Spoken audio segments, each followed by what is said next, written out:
So, Greg, I'm John from Miroir du Cyclisme. It's a real honor to be talking to you. It's great to talk to Miroir du Cyclisme. I like that. I like that magazine. Yeah, looking back at some of these old videos from like '89, the Tour de France and whatnot, I still find it so exciting to watch the suspense. You know, the 8-second margin, races like that. At the time, did you realize like how powerful this was and how much of a legacy we're creating for the sport? No, no, but I don't know if I did. I think it was sport was on a growth phase. But no, I mean, it was for me. It was just a dream to go over there and race in the Tour de France. And by '89, I'd been there, but that victory just personally was for me. It was 2 years before I almost died. Yeah, 6 weeks before I almost quit the sport, and then I won it. It's sad part. That's you want that all the time then. Yeah. But it was great. No, it was great. It was great to be in the evolving part of cycling where, we had these deep dish tire wheels just like you see today. In '82, we had aerofoil shaped bar stems back in the early '80s, and then to get into the disc wheels, and so it's really exciting to be in that period of real dramatic change of technology. I went from heart rate monitor to the end of my career racing with power meter. So that was the exciting part for me. Okay, I'm just wondering, what do you consider to be your greatest moment in the sport? Well, I mean, defining moment. It's like every year for me was a goal, yeah. And every year that I raced, I achieved what I set out to achieve. So like my first year, when I was third in Dauphiné Libéré, that for me that was like at 19 years old.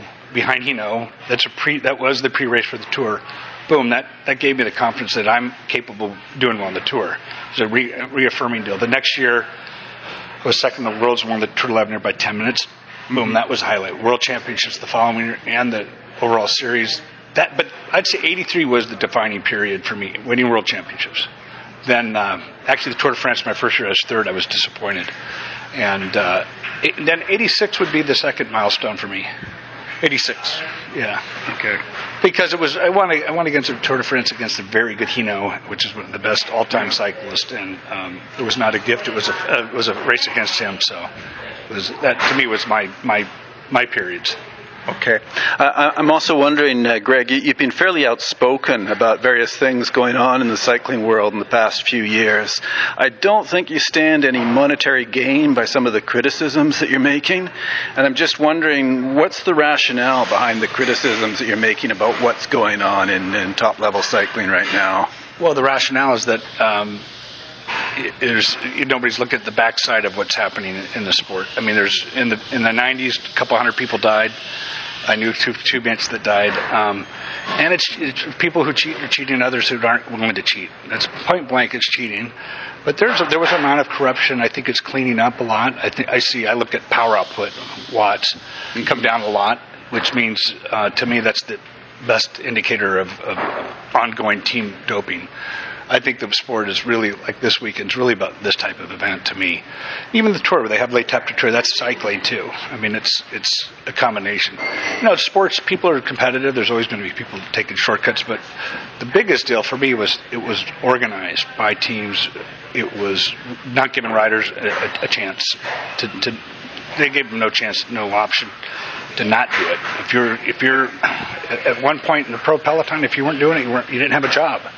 So I just envisioned myself or my son getting into the pro sport. I would have hated to be put in that situation.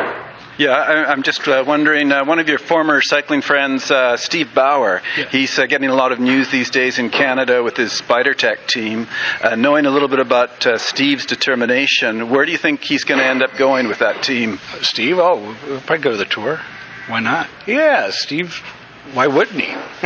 Because he went to the Tour. I mean, he was in '85. He came with me and Lobby Clear, and he got 10th. No, Steve's a good, very clear thinking, and he's determined. If he's decided to get into it, he'd be a great coach. He'd be a great manager too of the team. No, I hope he gets to the Tour. Okay, very good. A few French words? Yeah, perhaps just a few words in French for your fans in Canada, Quebec. Bonjour à tout le monde. J'espère que tu lis le Miroir du Cyclisme. Okay, perfect. Thanks very much.